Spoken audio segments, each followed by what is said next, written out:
ಸಹರ್ಸ ಲಿಂಕ್ಗಳು ನೋಡಿದೆಲ್ಲನೂ ಕೂಡ ಲಿಂಕ್ಗಳು ಕಾಣಿಸ್ತಾವೆ. ಅದು ಒಂದು ನದಿ ಮಧ್ಯೆ ಇರುವಂಥ ಈ ಲಿಂಕ್ಗಳು ಇದು ಎಲ್ಲದ ಅಂತ ಹೇಳ್ತೀನಿ. ಈ ವಿಡಿಯೋ ಕೊನೆ ತನಕ ನೋಡಿರಿ. ನೀವೇನಾದರೂ ಮೊದಲನೇ ಬಾರಿ ನಾನು ವಿಡಿಯೋ ನೋಡುತ್ತೀರ ಅಂತ ಹೇಳಿದ್ರೆ ತಪ್ಪದೆ ನನಗೆ ಫಾಲೋ ಮಾಡಿರಿ. ಸುತ್ತಮುತ್ತ ಎಲ್ಲ ಅರಣ್ಯ ಪ್ರದೇಶ ನಡುವೆ ಹರಿಯುವಂಥ ಒಂದು ಔಷಧಿ ಗುಣ ಇರುವಂಥ ಶಾಲ್ಮಲಾ ನದಿ. ಈ ಶಾಲ್ಮಲಾ ನದಿ ಒಳಗಿರುವಂಥ ಸಹರ್ಸ ಲಿಂಕ್ಗಳು, ಸಹರ್ಸ ಲಿಂಗ ಅಂದ್ರೆ ಸಾವಿರಾರು ಲಿಂಗಗಳು ಅಂತ ಅರ್ಥ ಕೊಡ್ತದೆ.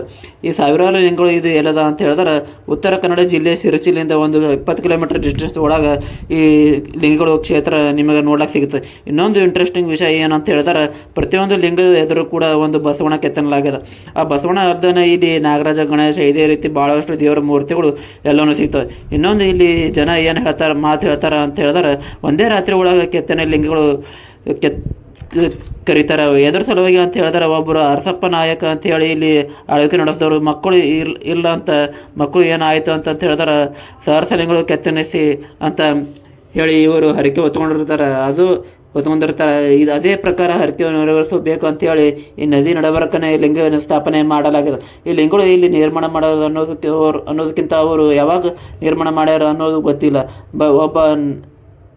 ಒಬ್ಬ ನಮಗೆ ನೋಡೋಕೆ ಯಾವಂಥರ ಮನಸ್ಸಿಗೆ ಖುಷಿ ಅನ್ನಿಸ್ತಾ ಈ ನೆಕ್ಸ್ಟ್ ಶಿರಸಿ ಏನು ಪ್ಲ್ಯಾನಿಂಗ್ ಮಾಡಿದಾರ ಅಂತ ಹೇಳಿದ್ರೆ ಸ್ಥಳ ಮಿಸ್ ಮಾಡ್ಲಾರ್ದ ನೋಡ್ಕೊಂಡು ಬರ್ರಿ ಅಂತ ಹೇಳ್ತೀನಿ. ನಾನು ವಿಡಿಯೋ ಮಾಹಿತಿ ಇಷ್ಟ ಆಗೈತೆ ಅಂದ್ರೆ ಲೈಕ್ ಮಾಡಿ, ಫಾಲೋ ಮಾಡಿ, ಶೇರ್ ಮಾಡಿರಿ, ಸಪೋರ್ಟ್ ಮಾಡಿರಿ. ಧನ್ಯವಾದಗಳು. ಓ ನಮಃ ಶರಣು ಶರಣಾರ್ಥಿ.